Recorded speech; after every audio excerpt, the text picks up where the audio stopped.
guys, best regards from Ingolstadt. I have heard that you entered the Kamel GT Championship this year in the good old GTO car, so I wish you best of luck and a lot of success.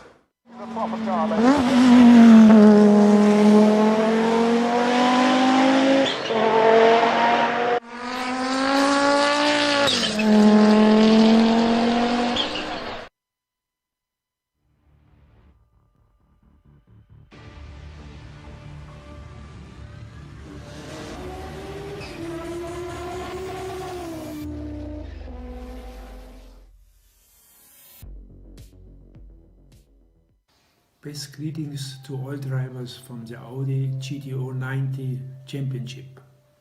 Good success.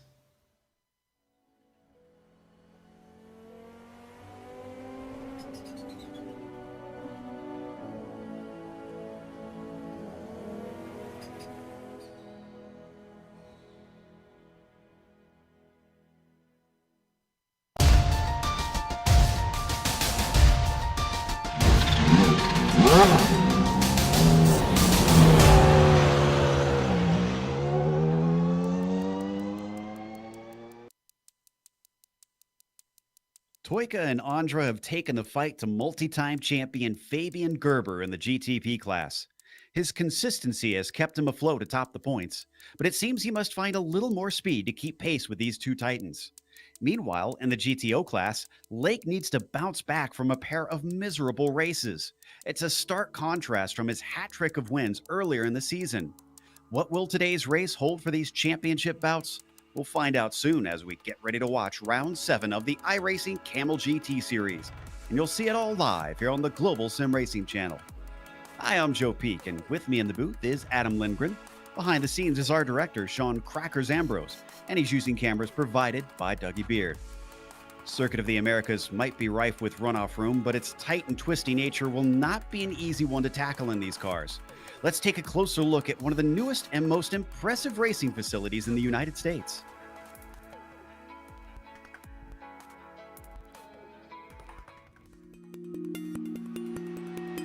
Welcome to Circuit of the Americas. The cliche of everything's bigger in Texas rings true for this track in the Lone Star State. Built specifically for Formula One, the number of corners, circuit length, safety features, and general track amenities immediately set this place apart from almost every racing course in the United States. Of the three layouts available, the most widely used is the Grand Prix circuit, which tops out at a whopping 20 turns along nearly 3.5 miles. Many of them have been modeled after well-known sections of European tracks such as Silverstone, Hockenheim, and Istanbul. But compared to those venues, this place still has lots of unique challenges. Turn 1 in particular features the largest elevation change from the lap and culminates in a blind and sharp hairpin. The penultimate corner is just as tough, with its off-camber apex and sudden drop forcing many to escape to the paved runoff on the outside. And though it was meant to lure F1, many other series have now raced here, ranging from IndyCar to WEC, IMSA, and even V8 supercars.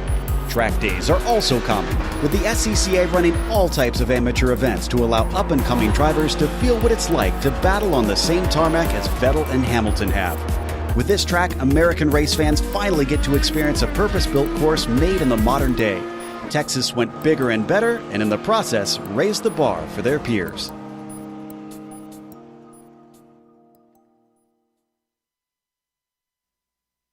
You see what it's like here at Circuit of the Americas, which certainly is a gorgeous facility. Adam, though, you have a little bit more details about the track itself. Yeah, and also the feelings of the drivers coming to the track today. You know, Joe, I'm going to be completely honest. This modern Texas road circuit does not really fit these electric cars very well at all. And most, if not all, the drivers that I've talked to in either class are not very happy about the fit. Circuit of the Americas is a 3.4 mile or 5.5 kilometer winding 20-turn beast featuring a first sector full of sweeping switchbacks, that second sector with long, straight, and a lot of 90-plus degree corners with bumpy apexes, and a third sector with poorly cambered, medium speed, high, and downforce corners. If you've ever driven the Audi or Nissan, you know why this is frustrating. The GTOs will struggle through the entire first and third sectors with their infamous push, and the GTPs will be barely moving through the second sector and will be hard-pressed to keep their car in a straight line for the third. Add to that curb so high you could comfortably eat Texas barbecue off them, and a race date that may make this track scorching hot, and you've got a recipe for a lot of short-tempered drivers, either just trying to make it to the finish line or just trying to take care of their tires. This could either be a very eventful race, Joe, or a simple parade, depending on which driver you pick to watch today. Yeah, we'll have to keep an eye on that. But why don't we go to the championship standings as we get ready for the race here today, starting off with the prototypes. I mentioned consistency for Fabian Gerber, and well, his two main rivals have not been at every race, so he's a good ways ahead of Antti Lepisto. Just hasn't been able to have the luck this season. Tobias Gerber, his brother, has been relatively quick, but he's still not quite up to the pace of his faster brother there. Nick Mukanos and Sai Andra rounding out the top five. Now, Sai Andra, even though he missed a few races, he's climbing forward very quickly. He's gaining many positions each round with his good finishes, so he could yet become a threat. We'll keep an eye on that. Meanwhile, Adam has the GTO points. Yeah, Jamie Hall continues to jump Phil Lake by about 7 points over last race because of Phil's poor finish last race. So Jamie jumping up to 21 points ahead of Phil. Rob Olenek is 30 points behind Phil and 51 behind Jamie. So he's going to have to hope that Jamie and Phil get really bad finishes. And we have Ryan Lang, who's only 5 points behind Rob Olenek. So he's got an opportunity to jump into that third spot if he gets another good finish ahead of Rob this week. And then Yuko Lascala, he's been struggling this season, and with 2 races that he has not attended, those should be his 2 drop points, so he's going to have some work to do to try and get back up there and battle for the lead. Now, in case you've never tuned in to Kamel GT, no fear, we've got race details here for you. It's a 40-minute race, so this is their sprint format. It is open setup on these cars, so that'll be important to drivers as they try to make sure that they get the best out of them around what is a very technical track. There's also no fast repair, but as we mentioned, there's a lot of runoff room. Granted, you can still hit other cars pretty easily since they're all going to be vying for track space out there. And there you see their penalties that they will be getting if they have too many off tracks or too many contacts or spins throughout this race.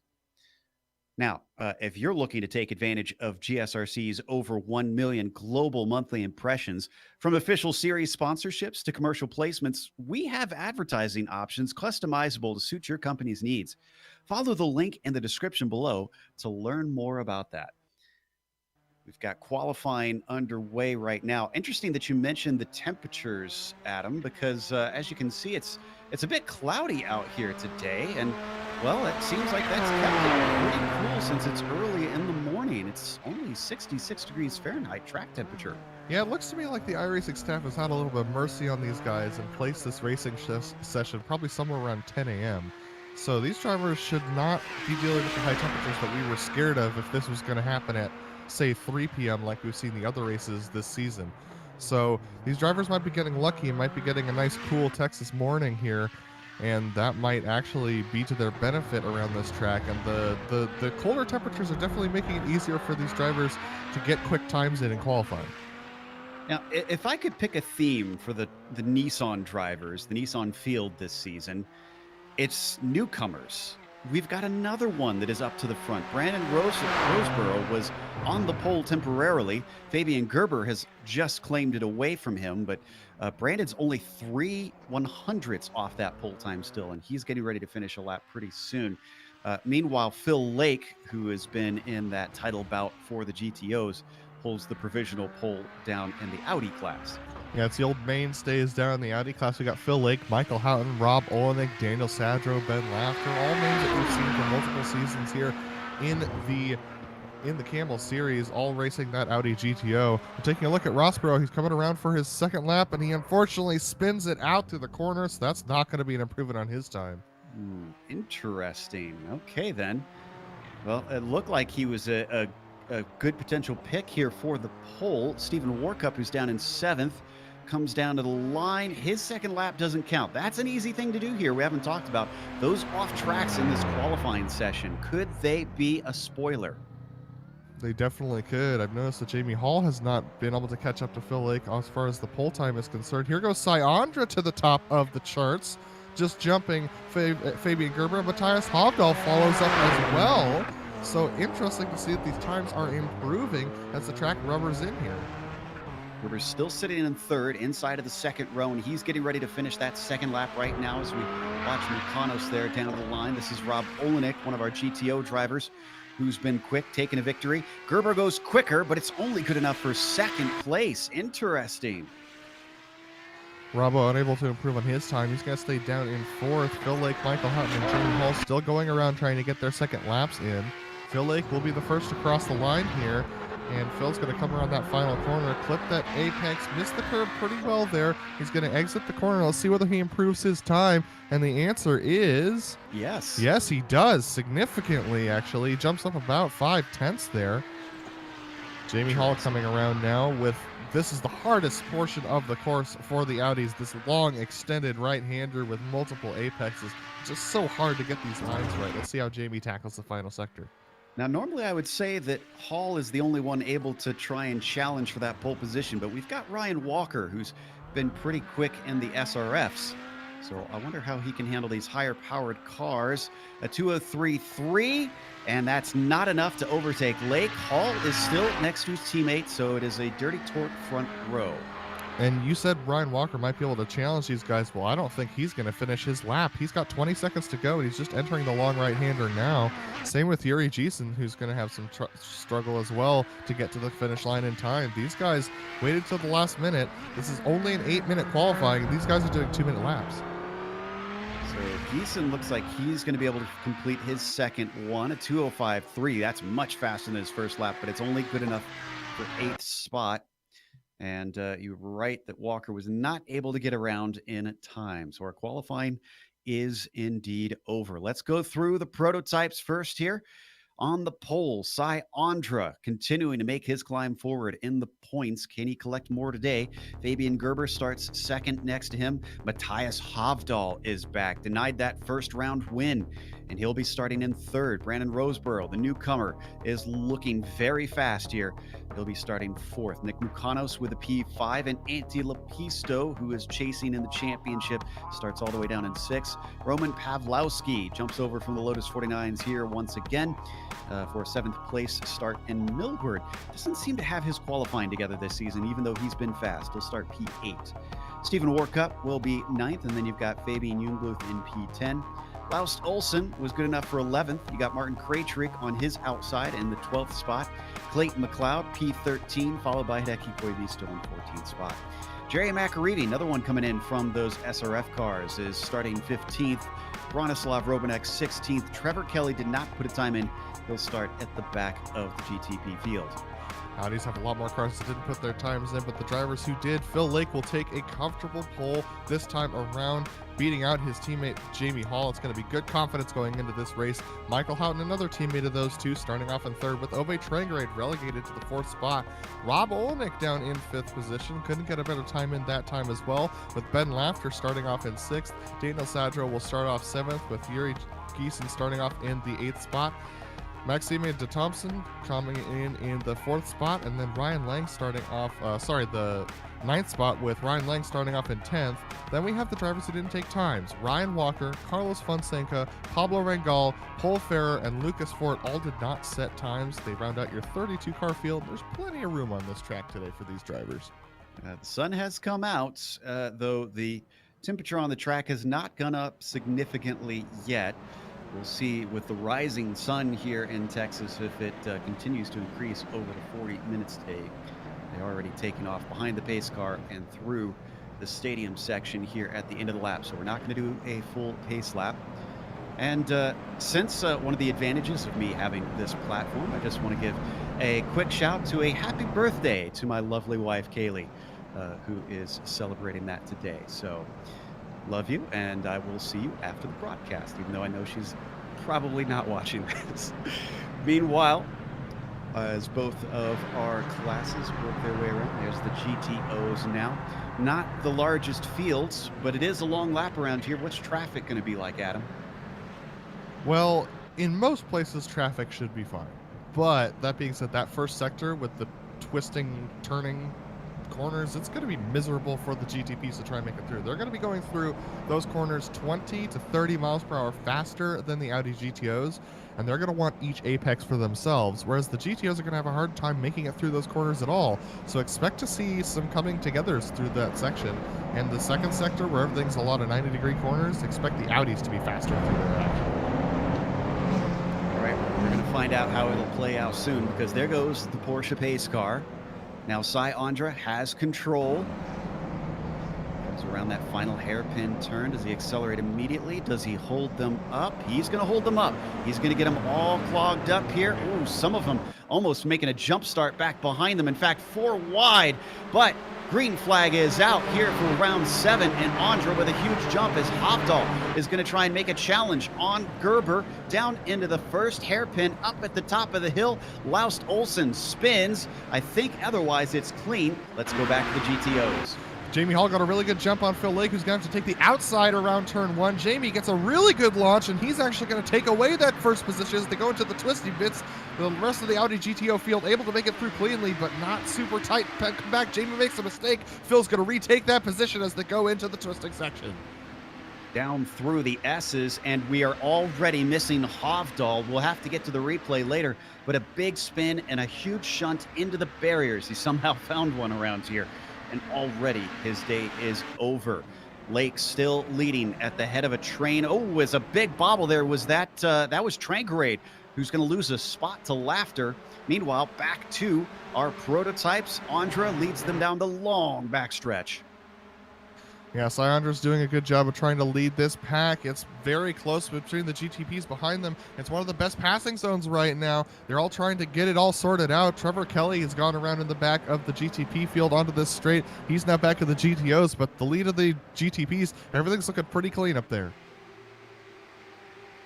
All right, as we take a look here now, coming into one of the more popular places to pass. Anybody going to poke their nose out? So far, very single file here. There is that blue GTP of Trevor Kelly mixed in among them. You have to go all the way back to Paul Ferrer and Maxime de Thomason to get a side-by-side battle in our GTOs. That's all the way down for 12th. Yeah, everyone's being very, very understandable at this point in the race, just trying to make it all, get this first lap done. It can be really challenging, especially on this new tire model. It takes a while to build up, but here we go. Pass for second.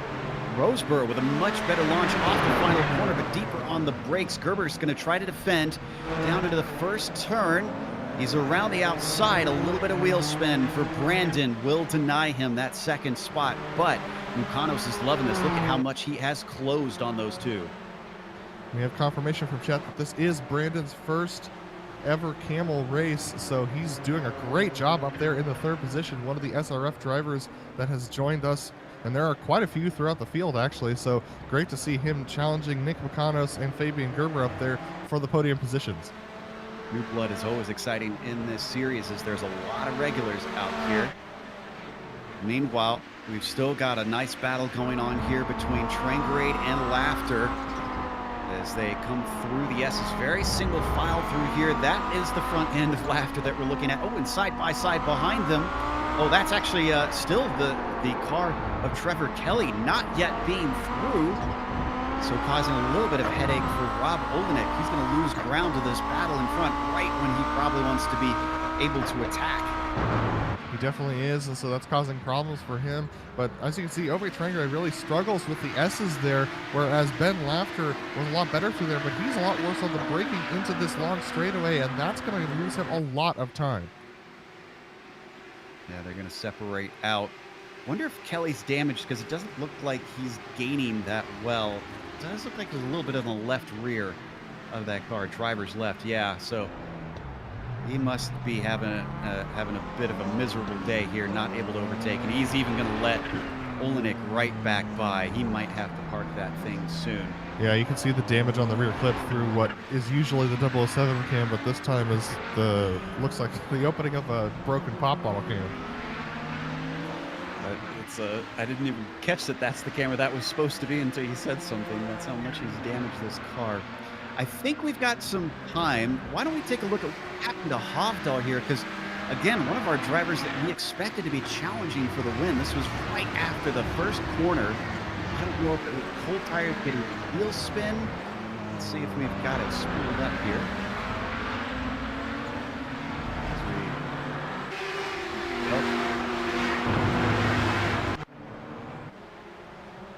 Ooh, there's just after the accident. Here's an attempt to move down in the first corner, had it to the inside. I thought everything would be good. He starts losing some places. Oh, snapped. It's just snapped. Yeah, that's just a really hard thing about the GTPs, especially on that first lap. The tires aren't quite warm yet, and if you get the power down just a little bit more, just a fraction of a bit more than you want, then you end up losing that back end, and that can send you straight to the barriers, especially through the S's. Back up to the front of the GTOs. That's Michael Houghton that we're looking at in the number 13, who stayed close up behind Hall and Phil Lake. We're on board with him now, coming down the backstretch. This is good news for Mike. I don't think Mike has won yet this season. I need to double check that one. You know, Michael's attendance has been a little spotty, so it's put him off the back foot as far as the championship is concerned. And I believe you're right. I don't think he's won a race yet this season, but he is trying to challenge Jamie Hall, and the more that he can get up there and challenge Jamie, the better off Phil's going to be, because Phil needs to make some serious ground on Jamie, and he's been having some bad luck lately, whereas Jamie's been getting some consistency here with his finishes. So Michael Houghton battling Jamie Hall is going to be good for Phil's attempt at a championship this season. Well, what a Cinderella story that would be, though, if Houghton could get his first win of the season here, because anybody who watches his interviews knows he's a proud Texan. I think this would be extra special for him if he could just make it happen. Instead of maybe glass slippers, he'll have some glass cowboy boots to wear after the ball is over. But we got to wait and see. They come onto the front stretch. No change yet. Lake leads, Hall leads Houghton as they continue to pull away from Trangarade. Yeah, it looks to me like Houghton is struggling a little bit with the center of the slow corners, and that's causing him a little bit of struggle to try and get off of the corners well, and that's where you're going to lose all your time in the Audi GTOs. The best way to make time in the GTO is to have a car that rotates well at the center of the corner, and so he's going to be struggling a little bit with that disadvantage. We take a look at Ryan Walker, who's battling with Pablo Rangel currently. This is for 11th place, these two. They're not too far behind Carlos Fonseca, who I'm sure would love to see them battle in his mirrors. We're looking through the rear wing of Pablo right now. The number 25 car leads through the S's. Oh, but a much better line there for Ryan Walker, who may be a little bit farther down the pack, maybe adjusting to this car, but he seems to be adjusting quickly. Yeah, Pablo Rangel really having to take a couple swings at a couple of these S's. It's a really technical section. You can see up ahead of them, that's Carlos Fonseca and Rylan Lang also having their own battle. Rangel actually takes a shorter line, has to brake on the exit of the corner. This might give an opportunity to Walker, but he can't quite get the exit speed off of that, so he's not going to have an opportunity to fight here. Yeah, it looks like he's losing ground quite a bit. I would think that the slipstream would offer up a great chance for these Audis. They're such boxy cars that we'd see more passes down into turn 12 here, this hairpin at the end of the backstretch. Once again, apexes seem to be a little bit lost on Pablo as he's been way off of a number of them. Well, that's just it, Joe, is that you need to be able to hit those apexes and get off the corner well in order to make a pass. You have to be exiting at the same speed as the car ahead of you, and that takes some setting up and some racecraft to be able to do. And so in order to take advantage of that draft that you're going to get down the long back straight, you really need to be finding a good way to exit those corners. So he's going to be safe for now. Let's take a glance once again at our GTP leader, Cy Andra. He has really put one over on Fabian Gerber today. It is nearly 4 seconds between them currently. So it's not looking good for our championship leader, because Cy will continue to eat away at that. We saw that he's already up to 5th in the points, and that was a two position climb for him since last round. Yeah, Cy using that rear differential to get the car to turn in. You can see how well he's managing the wheel spin, just right on the edge of traction, all the way around this course. He's doing exactly what he needs to do to keep the edge on that car. He's got about 19 seconds up to Maxime de Thompson. who's our last running GTO driver. And so that's the first time they'll get into traffic. We'll keep our eyes out for that for sure. I think the really telling thing, something we haven't talked about a whole lot yet this season, is the drop points. And it's only 2 rounds that Cy-Andre has missed. So when those drop points start being taken into consideration, he is going to be a real problem for Fabian Gerber, it seems.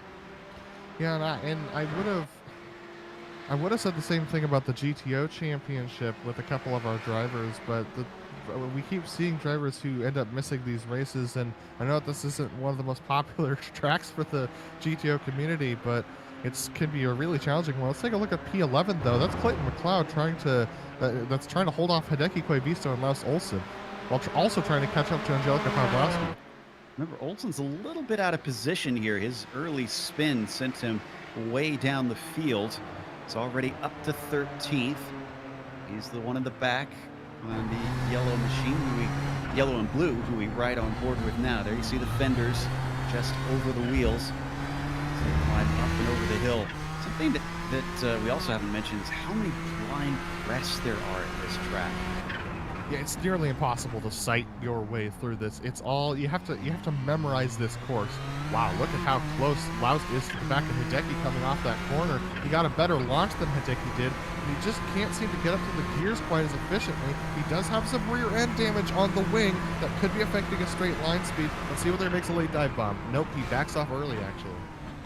He was closing. He was almost within a car length by the time they hit those brakes. Still through the corners.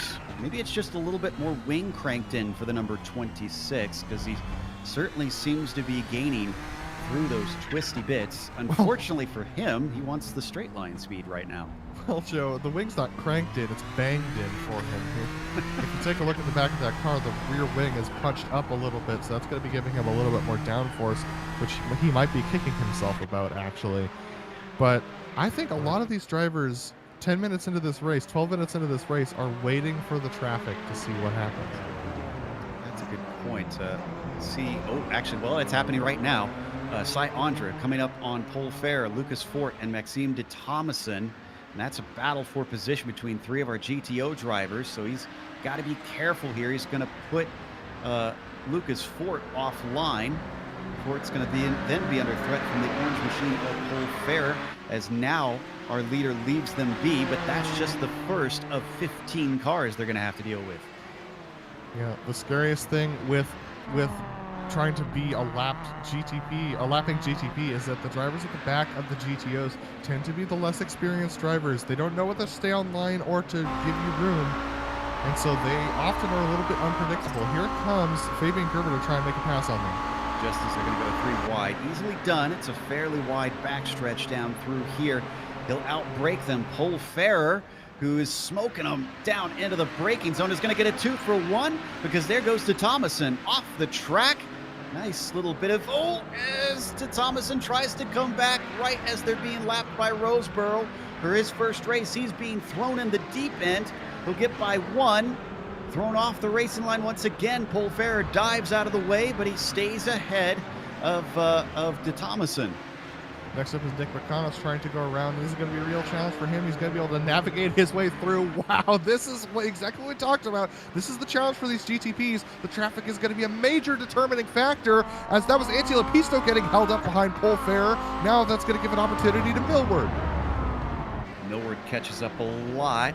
And I think Daniel Sadro had a big issue. Daniel Sadro off track. Looks like it was a self-spin. So let's stick with this racing here we see on screen. They're going to catch up to him pretty soon. Yeah, look at this. Millward smelling blood in the water. He's got an opportunity on Antti Lepisto. Antti actually goes a little bit wide through turn 1, but nothing doing this time around. He's not going to be able to make the move. As they get into the ices, this is not really a passing zone for these GTPs at all. Thankfully, they haven't hit any traffic in here, and they're not going to, it seems. There's no one in front of them from those GTOs for a little while now. Up at the front of that class, Phil Lake still being hounded by Jamie Hall, and Michael Houghton has not given up on things. Now, he's still about as close as he was before, but they are pulling away from Trangrade back there in 4th. It's about 6 seconds at this point. What's going to happen when they get caught by the GTP leaders? Usually, Adam, in the past, we've seen them get spread apart. Yeah, and that, I believe, is probably what's going to happen this time. Once again, we have a slight majority, just 2 more GTPs than GTOs. But speaking of that, those 2 GTPs are actually DQ'd at the moment. They're not going to finish. So it's pretty even on track between the GTOs and the GTPs right now. But that usually means that the GTO battles will get broken up here because the GTPs will have their own battles to worry about. Andra is maybe about a lap and a half from catching them at this point. A little bit of tire smoke once again from our leaders there coming up into the first corner. I think that was Jamie Hall locking them up slightly. This is Cy Andra now on screen. Next up for him is Yuri Giesen, the Benelux driver. Off to the side, not going to be caught here. Hopefully he'll be able to get him before the S's. Ooh, very deep into the corner though for Cy Andra, trying to get as close as possible. May have cost him a tiny bit of time. Yeah, Cy's doing a good job of navigating his way through the traffic. He did get held up by those back-running GTO drivers a little bit. Lost about a second to Fabian Gerber, but he's able to keep going. Looks like Hideki Koivisto's had trouble at the final sector. Let me check and see what happened here. I think he just, oh, no, there was contact with Laust Olsen after traffic. Got the replay going. So he's going to get held up just slightly by both Lucas Ford and Clayton McLeod, who's dealing with it. Right on board with Hideki. Yeah, he actually almost hits Clayton and then slides in front of Laust. You'll see it right here. Bam! Just contact there with Laust Olsen on the side pod. And that ends up majorly damaging Hideki and Laust. Well, it looked like he picked the right way at first. Did not expect that car to suddenly swing back in front of him. Just an unfortunate racing incident among them. Looks like he doesn't have too much damage though. So they now have Jerry McAreevy as company. Jerry's had his own problems this race. As Brandon Rosenbaum's gone around. Yes, and that is in the stadium section. This is his own doing too. I wonder if that's lack of experience right there. I think so, but yeah. He got away with this one. We're going to see it right now on the replay. Here he comes off the corner. He slides those tires a little bit, gets into the grass, but is able to keep it out of the barrier. Lights him up big time. Easy to do in these slower corners. Not often we see the quicker drivers do something like that. We'll start to pick those traits up as he continues to compete in this series. This does bump him down to 5th as Lupisto and Mukanos manage to get by in that. Yeah, but this is a great learning opportunity. This track is such a hard one to do in any of these older vehicles, but especially in the GTP. What a great place to learn as he barely squeezes by Yuri. That's a close one there. Man, from on board, it just looks frightening. I don't know how these guys get through these races without a heart attack on the line. So that is going to allow him to keep chasing. Olsen's damage, I spoke too soon, was enough that he's actually in pit lane now. So he's going to take some repairs. We'll see if he comes back out to join the remainder. We're actually halfway through this thing. I haven't looked at the clock this whole time. Yeah, 2 minutes from halfway, and things are starting to heat up here as the traffic starts to get serious. And one of the things we need to take a look at is that lead in the GTOs, because Phil is starting to lose time to Jamie. Jamie gaining right now, and Cy Andra still 7 seconds back. That could still be the determining factor in this battle. Yes, he's coming to dinner. And number 5 is going to be interrupting the fight. It could have a big decisive factor on this race, at least here in the GTOs. They come around towards to complete another lap. We've got a big train going on here with, I believe, Ryan Lang leading the likes of Fonseca, Rangel, and Daniel Sadro, who's on a recovery drive. Yeah, they've got Krajcik and Pawlowski up ahead of them in the GTPs, and like I said, the GTOs are actually faster through this section. The GTPs will snake away right now, but Lang under some serious pressure right now from Fonseca, Rangel, and Sadro. He's being the head of one of these trains is the most terrifying moment of your life, because you know if you make one mistake, everyone's going to jump on you. That was almost a look from Fonseca there. Watch from on board, Carlos, as they come up the front stretch. Another good chance to try and overtake. A little bit of a lockup on the insides. He's awful close here on board, but is it going to be close enough? We'll get to the top, and this is where the track will go away. Look at how much it just drops away into the sky. Nobody locking up this time, but almost none of them made the apex either. Oh, Lepisto. Something happened to Lepisto and Roseboro. He got sent around by Roseboro through the twisting section. Roseboro unawares of the slight little bit of difference between the visual of the GTP and its actual hitbox. We're going to see it right here. Tries to catch him in the S's, is a little bit offline. Oh, yeah. Wow. Can we get an onboard from, that was Olenek? It nearly got into the back of that incident. He's thanking his lucky stars. Gonna watch from Rob's perspective here. Starts to see it unfold in front of him. Oh, that is threading the needle. Oh my goodness, that's just good awareness for them for sure. Oh, could have easily gotten a cut course in that, which doesn't sound that bad, but that'll cost you a lot of time and is just as bad as wrecking the car in some cases. He keeps it going, and that's going to allow Rob to hold on to P6. So Brandon learning all the important lessons right now. Now he's challenged. He's trying to challenge Steven Workup as he's fallen all the way back to 7th position, trying to make up that time, trying to regain that time. He's got Workup to deal with, and also some lap traffic. It's Ove train rate up the road from them as he's trying to chase down Jungbluth and Millwood. Yeah, that school's gone from looking like big men on campus to, unfortunately, the school of hard knocks with that number 7 car. He has just been having a little bit of trouble here lately, even though he almost had it on pole position for a moment. We're now right on board with him. Continual chase down the number 14. Nothing in the championship here for Roseboro this late in the season. This is awfully quiet at this point. Now, as we watch these two, if there's a driver that you want to watch but isn't on screen, check out GSRC.tv. We've got live timing and scoring for all the cars out on track. Yeah, Roseboro, like I said, learn all the lessons he needs to learn. The best way to learn about how a car works and how a series works is by racing the races and making mistakes. And that's exactly the type of approach he's tackling today, and that's the best you can do, is just to learn those lessons through racing these drivers. By the way, Cy has already lapped our leaders in the GTOs. That has split them up slightly. Houghton lost touch.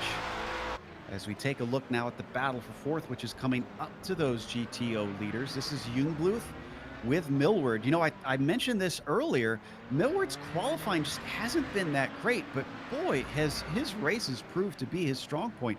He's gone from 8th to 4th. I mean, we've seen him win from 5th position before this season, so if Millward can get those qualifying times down, he's got some serious race pace as he starts to streak away from Jungbluth, as Jungbluth actually might be falling back into the clutches of Workup and Roseboro if he's not careful here. But Millward has some great race pace. Just he needs to work on that qualifying, like you said. Just a small side note for fans of Laust Olsen, he is back out on track and is running again. Carlos Fonseca seems to be falling down the order. Let's see what happened here. Yeah, Carlos Fonseca almost made contact with Pablo Rangel. We're going to see it right now. Fonseca ends up in the barriers. This is a tough one because Fonseca was just coming off of the corner and ends up trying to avoid Pablo Rangel and ends up spinning up those tires. And once you spin up the tires of the GTO, there's no recovering from that. Oh, it looked like it took too much curb to the inside. It's, the left side of that car just does not look good. Millward's still being chased by Jungbluth. Now that they've hit more traffic, that certainly has been helping the DH driver stay in touch. A little bit in front of them, that is Jamie Hall and Phil Lake. That's P2 and P1 respectively. Oh, Roseboro. And just behind them, that's a change for position. Look at that. Roseboro making a late dive on Workup there, 3 wide as they went into the hairpin. What a great move. Let's take another look at this one. And once again, it's affecting our podium battle. That's Houghton there in the green GTO that you see. At first, it looked like he's not going to be bothered by them, just going to have to go a little bit wide. And then suddenly, oh, Warcup, that car doesn't want to get away as quick as the four-wheel drive of the Audi. Fonseca's taken his GTO to the pits, but let's take a look still at that battle for 4th position between Millward and Yingluth. They're right up behind our leaders in the GTOs, Phil Lake and Jamie Hall, as Jamie actually gets a missed shift off of the corner. He's going to take the inside and make sure to give these GTPs enough room to run. Phil Lake going to do the same thing. And all of that has been helping Roseboro quite a bit. He's up to 6, and if he could get these two in quick succession as he also laps our GTO leaders, he could wind up in P4, which is pretty close to where he started. Yeah, I mean, Roseboro is no slouch here. The dude's got speed. He just needs to iron out those mistakes, and that's something that he'll do over time. So, I mean, I think he's got a future in this series if he just keeps putting in the laps and putting in the races to keep learning this car. Jungluth, unfortunately, smoking him a little bit up into the first corner, loses some time. Credit where credit is due. Jungluth also from 10th to 5th, so he's climbed his way forward quite a ways as well. Of course, with the speed that we're seeing from the number 7, might not last that long. Oh, that was a big catch for as we rode on board there with Brandon. Yeah, big catch from him, but he's still streaking away from Warcup behind him. He's pulled the gap out to about a second, so he's really trying to wring out this car, trying to find the limits, and now they've been able to catch up to Millward at this point. This is going to get very interesting, I believe. 14 minutes left to go. Millward starting to pull away. Let's take a look at the battle for 4th in the other class. This is, or excuse me, no, this is It's for 5th rather, yeah. Yeah, Rob Olnick and Ben Laughter, and they were going side by side through the S's as you saw on your screen, but Ben Laughter pushing that car to its absolute maximum on the exit, trying to get away from Rob Olnick. Rob's going to have to take a late apex here to try and get as much speed out of the corner. He gets a better exit out of the corner onto the straightaway. Let's see if he can get up through the gears fast enough. They're both, you can see them shifting forward and backward as they both go through the gears to try and get going. Rob's close enough. I think he might try a move here. A bit of a defense from Laughter, but only half-hearted, and Olenik's going to be able to get to the inside. They're both in front of Clayton McLeod, who's going to try and wait patiently. A little bit of contact. No one goes around, but Olenik had a real scare there. And Olnick's going to give the inside to Clayton. Clayton can't quite make the corner there at that angle. Unfortunately, that's going to mean that Rob has lost his touch with Ben just a little bit there. So Clayton's going to have to make it through. Clayton doing a great job staying out of Rob. That was some really, really good gentleman driving there from Clayton McLeod. Ooh, man, he goes all the way around the outside there, trying to stay ahead of Hideki Koivisto, who's now caught up to him. Went on down to where the tires are gritty. That's right. Rob went to understeer city there and could not make the pass. So he'll stay in 6th place. He's going to continue to try and see what he can do, but he keeps being interrupted by these GTP drivers. Time is going away very fast in this race. These laps do take a while around this track. Yeah, we're almost down to 12 minutes to go as we see those. Ooh, we just had a pass for 10th position. Daniel Sadra on Ryan Lang. Pablo Regal also made it through. That was a sketchy moment for all those drivers as Ryan Lang missed a shift coming off of the penultimate corner. I was just about to say, it's not often, it's not impossible to see passes into that last turn, but... Whoa! Whoa! Pablo Regal's going for an adventure. Where was he? Did he just not hit the brakes, or what did he do there? I have no idea.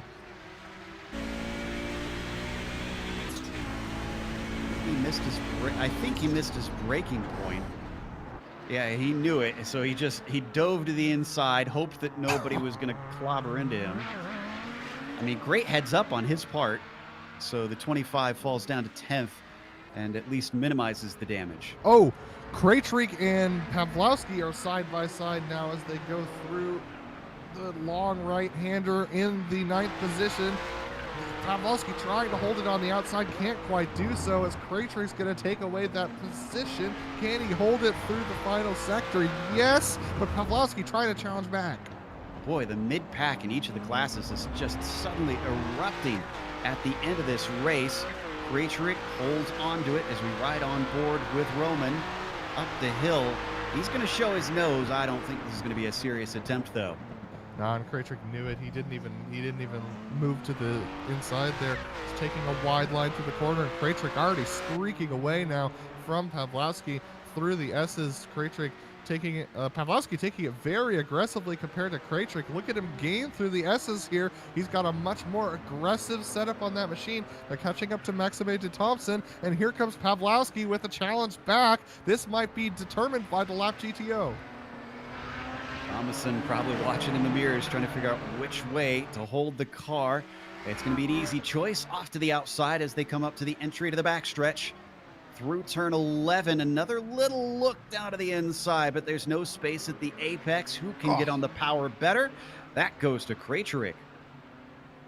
Yeah, Pawlowski just slid the rear tires a little bit. That's going to be no opportunity here on the backstretch unless Krejcik has damage. So Pawlowski trying to do everything he can to make it by, but just can't quite get the power down this late in the race. 10 minutes to go. And as this is happening, Roseboro still working on both Jungbluth and, well, I mostly Jungbluth at this point. I say that Millward seems to be scampering away, although I just watched Millward take a lot of off track through the penultimate corner, taking a bit of an IndyCar line through there. Ooh, Rob Olenek has a good opportunity here on Ben Laughter as he actually just missed Jerry McReevy, who went off track, almost ran into him coming through that final hairpin. But Rob Olenek in the draft of Ben Laughter, he's not going to have an opportunity this corner, but going into the second sector, let's see who's better on the sharp turns. Who can hit the apex? Well, the answer to that one is Olenek way wide there for Ben Laughter, but that will give him the inside and the defensive line into the stadium section. Olenek can't quite find the grip the long way around. Slow, tight, and cumbersome through here. Tries to square off the corner, and it doesn't quite work for him. Yeah, I found that the best way through that sector to make passes is by trying over-unders on every single turn. You really confuse the driver ahead of you and makes them try and take defensive lines, and that often slows them up. Here comes Ben Laughter once again taking defensive lines through this third sector here. But the question is, can Ben hit this apex? He's going to brake a little bit early to make sure he does, but he misses the exit. Rob Olenek with a great launch. He's going to be side by side as they go up to one. Got a nose in. Doesn't quite have the overlap, though. As they come and approach the braking zone, he starts to finally get up alongside him. Can't cover him off. Ben Laughter has to give way. It's not over yet, though. They're going to continue into the S's, and better acceleration helps keep the fight alive for Ben Laughter, who is going to be able to give way. It's going to have to be, as Rob Olenek makes contact. Just a little bit of ghost contact there. Rob's going to be able to keep going. Ben Laughter is going to actually have to give up a little bit of time because of Jerry McReevy. Rob's got a slowdown penalty as well. This might end up, Rob's going to have to slow down a little bit too much here. He's going to try and make up the time back on Ben Laughter, but that was a close moment for this driver. To be honest, that felt very reminiscent of some of the fights we've seen between Lake and Hall. And unfortunately for Olenek, it came out quite a bit like Phil Lake has had in these past two races. Meanwhile, we're on the prototypes, and Jungbluth still is dealing with newcomer Brandon Roseboro. He's been glued to that rear wing for quite some time. And they've been able to close the gap to Millward, so this is a three-way battle now for fourth position with Millward, Jungbluth, and Roseboro. Roseboro doing a great job on his first race, trying to make it up there. Jungbluth trying to defend. Looks like Jungbluth just struggling a little bit with the rear tires there. Jungbluth, have to say, he's a driver that was a little bit farther down the order many seasons ago. Now he's racing in the mid-pack. Ooh, a lot of wheel spin there for Roseboro once again. But Fabian has now found himself with a top five, and he's fending off an incredibly fast driver while holding on to a race winner up ahead of him. Alex Millward, who had stretched away, is now well within range. Yeah, those two getting very close together, Roseboro and Jungbluth. But Jungbluth doing a good job, like you said, to stay on the back of Millward. Millward's aggression might be starting to wear on that car. We have 6 minutes to go this time around. And the tire wear is starting to show on all these drivers. The tire wear for the GTPs has increased with the new tire model, so they might be seeing some close to punctures by the end of this race. Got 4 laps left by my estimation, because Andra crossed the line before that 6-minute mark, and they're just under 2-minute laps. Taking a look at Cy Andra once again. This is impressive. We haven't reported on this. 15 seconds between Cy Andra and Fabian Gerber. When's the last time you've heard of someone having a 15-second gap without Fabian running into some sort of serious issue? I mean, it's been a hot minute since we've seen that kind of dominance here in the GTPs. But remember that it might just be track dependent, as Cy Andra getting away quite well. But we should go back to that battle for 4th position in the GTPs, because they were held up by Ryan Walker here through the S's, and that's given an opportunity to Jungbluth to try and get to the back of Millward. Nothing doing that time around. Roseboro got offline a little bit as well. But look at this. Jungbluth with a great exit coming out of the S's. He might have an opportunity here into the hairpin if he wants to go late braking. He thinks about it, decides better of it. Let's see who gets the best exit. Roseboro's good mid-corner. Can he get the launch off the corner? Doesn't quite look there. They're all going to stay in line as they follow in the tire tracks of each other down the backstretch. That was a little bit more GTO traffic in front of them. They might start to catch them under braking. A peek to the inside from Fabian causes a slight defensive line from Millward, and that actually throws him off. He's off into the AstroTurf. Not much traction out there. They all come together side by side between Jungbluth and Roseboro. Almost side by side between Jungbluth and Millward. Still, they're going to stay in position. Now Roseboro looks around the outside of the stadium section. Doesn't quite work. They approach the back of Rangel. Going to have to go around the outside. What about Ryan Lang next? Will he know to hold to the right side? Yes, he does, and they're all going to stream through. Wow, that was close stuff. Now they've got Daniel Sadro 4 seconds up the road, but look at this. Jungbluth looking with every opportunity on Millward. If he gets a good exit off of this final turn, Millward's been weak on this corner, but he gets a good one this time. He's able to streak away just a little bit from Jungbluth. Jungbluth's keeping pace. I don't think he can do anything up here into 1. Big tail wag from Brandon Roseboro, and not the kind that you want there. He unfortunately lost some ground coming off the turn right when he could have maybe taken advantage. Still nobody changing positions. Millward tenaciously holding on to this 4th position. Here comes Daniel Sadro through the S's. This could really hold up Millward. It could hold up Jungbluth. It could hold up all of them if they're not careful. Sadro doing a good job staying to the inside of that corner, making sure not to drift wide and challenge these guys. Roseboro a little bit deep through the corner. He's going to lose a little bit of time to Jungbluth, but he's able to get that thing going again. Roseboro's so good on the brakes here, and Clayton McLeod looks like he's gone around in the back of the GTPs with Jerry McCareevy. That was a self-spin for Clayton, so he gets it going once again. Let's stay with this fight. Ooh, here we go again down the backstretch, and this one looks a lot better for Brandon in the number 7 car. He is much closer to the Jungbluth than we've seen in laps past here, and he's running out of chances to do it. Look at that clock up in the upper left-hand corner. A bit of a defensive move from Fabian. Still no attack from Brandon Roseboro. Yeah, these guys are battling tooth and nail. Another battle that's tooth and nail is P5 in the GTOs, as Ben Lafter and Rob Olenek have been swapping positions for the last couple of laps, as well as they're getting passed by Fabian Gerber, our 2nd place driver. You can see them nose to tail right now. They've got Yuri Giesen 9 seconds behind them, so no factor. Rob Olenek and Ben Lafter almost side by side as they go through the final corner. Rob's going to back out of it and try and get a good exit onto the straight. He gets a good launch here. Ben Lafter not as good of one. They're going to be side by side up to 1.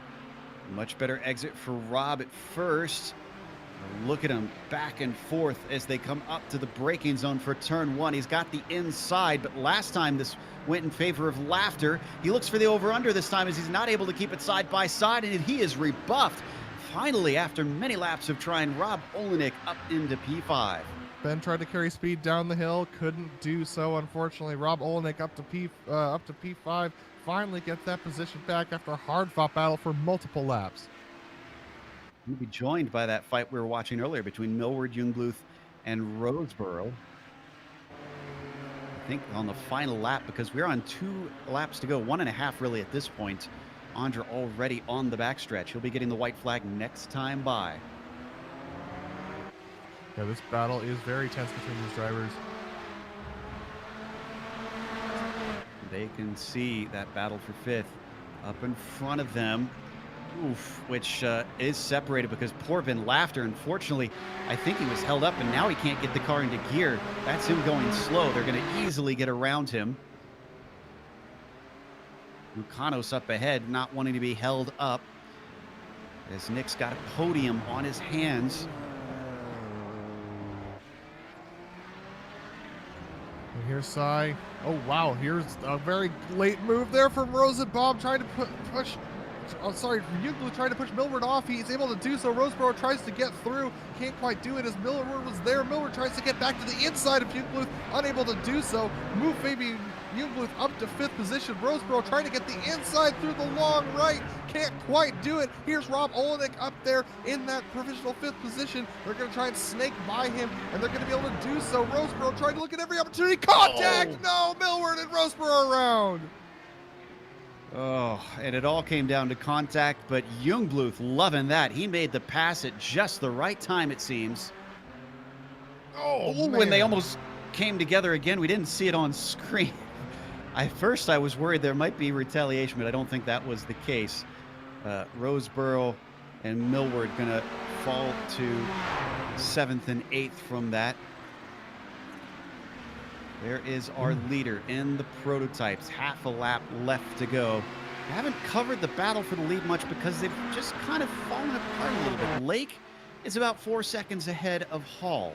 And Andra actually may catch Jamie Hall and Michael Houghton by the time he crosses the line. I'm not sure whether he's going to catch Phil in time, but Jamie and Michael need to sort this out. Otherwise, Cy Andra might end their race here.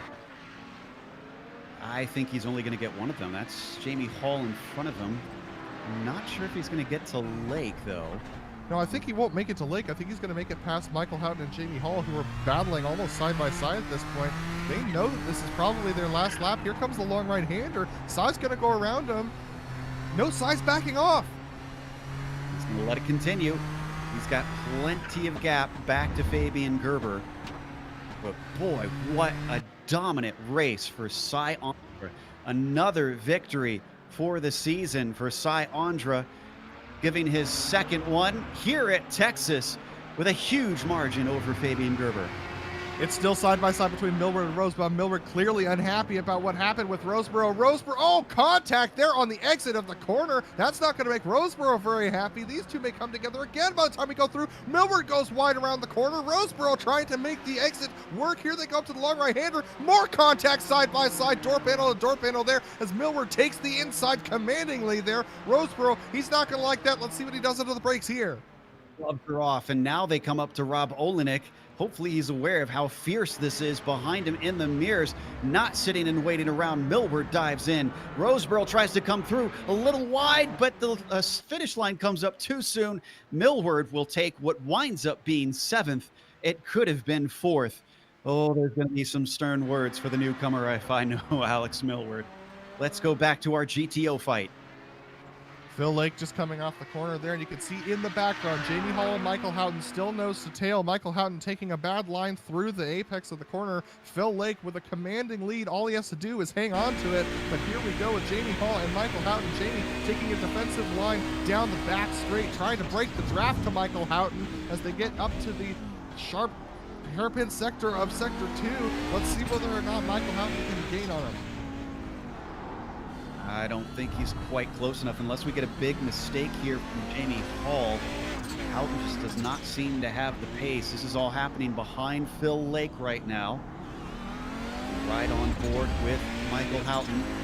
The Texan could at least celebrate a podium here because nobody else can pass him at this point. They're the last ones on the lead lap. And Phil Lake is going to return to his winning ways once again. He had a hat trick and then 2 very poor races. Now suddenly, it's his 4th win of the season here at Texas for Phil Lake. Jamie Hall's going to hang on to second with Michael Houghton coming in third, but for Phil Lake, pole to victory. He finally got that qualifying in he needed to keep him out of trouble. Fantastic finish for him. A good win. That's going to take us to a quick break here on the Global Sim Racing channel. We'll come back with the official results as well as driver interviews. Stick around because on screen you'll see all the upcoming races here on GSRC.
Welcome back to Circuit of the Americas. It was a fantastic race here in Kamel GT. Andra, though, was kind of on his lonesome for most of it. Wound up having a 15-second gap over Fabian Gerber, a multi-time champion in this series that we don't often see dominated in that way. Nick Mukanos finished third behind them. And then you've got Fabian Jungbluth, who went from 10th to 4th, making decisive passes just when he needed to stay out of trouble. Stephen Warkup was 5th with Antti Lepisto winding up in 6th, exactly where he started. Brandon Roseborough, what a mixed bag for him. Clearly fast, but also clearly inexperienced, as this was his first Kamel GT race. I think there's good things to come, though, if he can get things under control. Roman Pawlowski finished in 8th with Martin Krejcik in 9th position.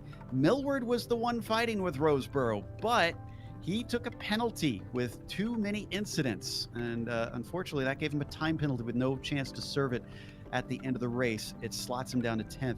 Reiki Koivisto was 11th with Clayton McLeod, last car on the lead lap, in 12th. And you got Jerry McAreevy, P13, Laust Olsen, 14th, and Bronislav Robanek, the last of our finishing GTP class.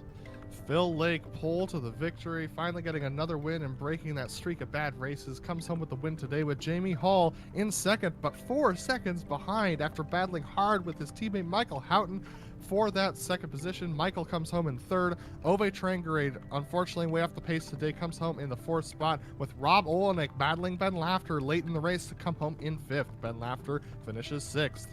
Yuri Jessen comes home in the 7th spot, with Daniel Sadro coming home in 8th. He was battling hard with Ryan Lang, who comes home in the 9th spot.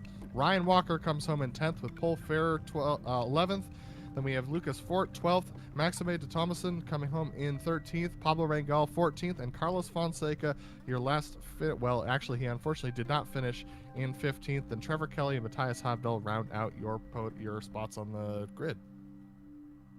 Well, first up, we've got our winner in the prototype. Andra joins us, and it honestly feels a bit strange to say that this is only his second win, because it feels like it's been more with how well he's been performing. This has certainly got to be one of the most impressive we've seen, though, Andra. We rarely see drivers beat Fabian Gerber by 15 seconds without him seeing any sort of issue. Honestly, this was one of these weekends where the car was hooked up. I felt hooked up as a driver, and everything just went my way. I think, especially after that qualifying lap, I felt that it felt almost like a banger to me. But when I looked at the actual time, it looked like I'd gone all out because I had my first lap invalidated, so I just thought set a banker for the second, and what happens happens. And that kind of set the stage because a banker for me was almost a second clear of everybody else. So I'm just really happy with the way I got the car hooked up today. I can understand that. So let's talk about the race itself then. It looked like there was a number of spots where you can lose a lot of time to traffic. Were you just treated nicely out there and kind of caught lucky breaks, or was it a case of just kind of knowing your way around since you've done Autobahn races here before as well?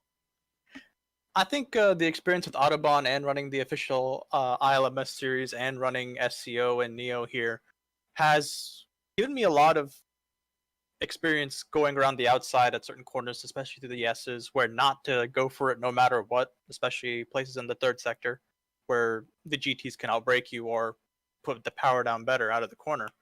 And at the same time, I had enough of a gap. I think I was comfortable letting the GTOs do their thing and reducing the risk for both of us instead of stuffing it up the inside where bad things could have happened. Well, that all worked out pretty well for you, I'd say. Next round's going to be at the Nürburgring. Do you feel like you've got equally as good of a handle for maybe a third win? Nürburgring is going to be a bit of a wild card for me. I love that track, but honestly, most of my laps there have been spent in some of the, like It's the a roof GP course track. for what it's worth. Yes, but a lot of my tracks have just kind of been in there, like sort of imagining I'm there on a tourist run. So going there for a race run will be a little bit different. Well, we'll keep an eye on you, see how things play out. Again, congratulations on an impressive run here in Texas. Thank you. That was Cy Andra, our winner here today. And then probably a very happy hometown runner here. We've got Adam talking to Michael Houghton. Yeah, Michael, a great finish here at Texas. I mean, what are your thoughts after that race today? Howdy, boys. Man, I'm happy I managed to survive. Coda isn't nice to the Kamel GT series, but it was a pretty good race today. Yeah, and you were battling very hard with Jamie Hall towards the end of that race, but how hard is it to pass around this track in the Audi? It's definitely one of the tougher tracks. Most of the lines are single line, especially through the first few corners, so you just have to follow and get a good exit on the straights. And the top three guys we were matched evenly, so we couldn't catch each other and till the very end, where I managed to save a bit more tires than Jamie, and I tried to do it, but just didn't have enough time. Yeah, and speaking of the traffic, how tough was the traffic out there today?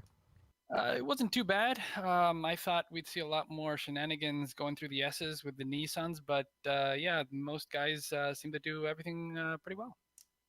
All right, Michael, before we let you go, we haven't seen you much up here this season. Is there anyone you want to thank today? Well, I'm going to shame my girlfriend and say, you, baby. And you guys, thank you for doing everything you do, and I will see you next week. Yeehaw! That was Michael Houghton, our third place finisher in the GTOs. And it looks like we're talking to Fabian Gerber, who finished second in the GTPs, and he's with Joe. Yes, and usually I have some sort of in-depth comic for Fabian, but I'm just going to keep it simple today. What happened? Not much. It was just I made a mistake early in the race in lap 1 in turn 20, and then I lost contact, and that's all. I mean, nothing happened in the race. Sai was really fast today. I had at the beginning slight chance to keep up, but I was still a bit slower, and then the rest was traffic handling, and I just had to make sure I finish. I need good results, and the second place is I'm very happy with that, actually. So obviously we were over here in the stateside for Cy Andra today, but we head over to more your region with the Nürburgring next week. Cy seems to feel a little bit wary from his answer, it seems. So does that give you more hope that maybe you can take it back to him and return the punch next week? Who knows? He's really strong, so I'm not sure. Nürburgring is not really my track. I actually like it, but I have never been really strong there, I guess. So we'll see. Maybe like I can do something like in at Phillip Island. Maybe not. I don't know yet. It's hard to tell. Phillip Island definitely tends to throw one up. Well, again, at least congratulations on a second place. Before we let you go, is there anybody you want to thank? Yes, Sai actually, because he shared his set. I didn't have anything, so I'm really glad I got something that worked. And he was still faster with it, but at least I had something to start with. And actually, the car felt really good, and I'm thankful for that. Well, at least it was an easy car to drive for Fabian today. That was our second place finisher in the prototypes. Our winner, however, in the GTOs has caught up with Adam. Yeah, Phil, polls of the victory today. How important was qualifying to secure that track position going into the first laps? Yeah, it's always nice. I don't think it was super important today. It would have been really good last week, but trust me, to get a pole on a track where you can actually pass. It was a tough race though. Jamie really kept the pressure on for pretty much the first 3/4 of it, and then you just got some bad luck with the traffic. The traffic's actually surprisingly tough here, sort of worse than you would think it would be. Yeah, I'm sure. And talk to us more about the traffic and also how hard it is to be consistent around this course. Yeah, it's really tough to be consistent because of there's no real kind of landmarks to use. So all your braking points tend to be little lines on the track, like painted lines, or if there's braking markers, then they're good, obviously.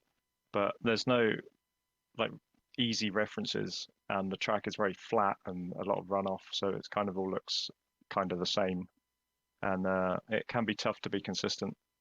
And there's a lot of blind apexes too, which is really tough for the guys with monitors, single monitors especially. I'm lucky I'm in VR, so I can just turn my head and have a look for the apex. Yeah, I count myself in among those with single monitors. But next week we head to another track that's hard to be consistent at, the Nürburgring. What are your thoughts heading into that round? I'm looking forward to that one actually. It's been quite a while since we've just, I think I'm right in saying that we're just doing the GP layout this time. And I think it's been quite a while since we've done that. We usually do the combined or the Nordschleife, so looking forward to trying that track out. All right, Phil. Well, congratulations. And is there anyone you want to thank today for your win? Just all the Dirty Talk guys and you guys for the broadcast as usual. All right. Well, thanks for talking to us, Phil, and we'll see you next week. Yeah, thanks, guys. That was Phil Lake, our winner in the GTOs. And back to you, Joe.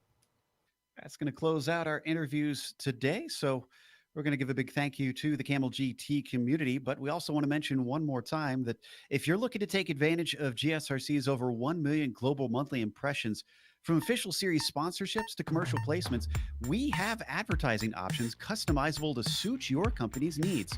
Follow the link in the description below if you want to learn more.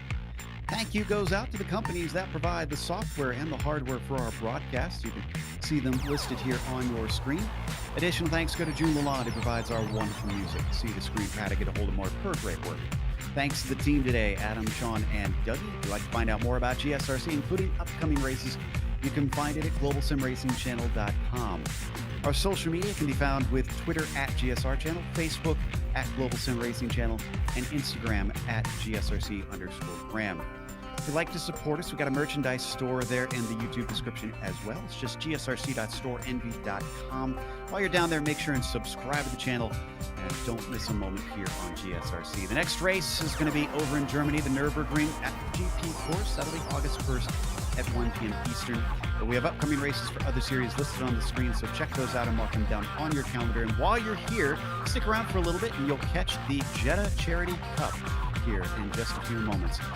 Until next time, though, race clean, race hard, and we'll see you on the track.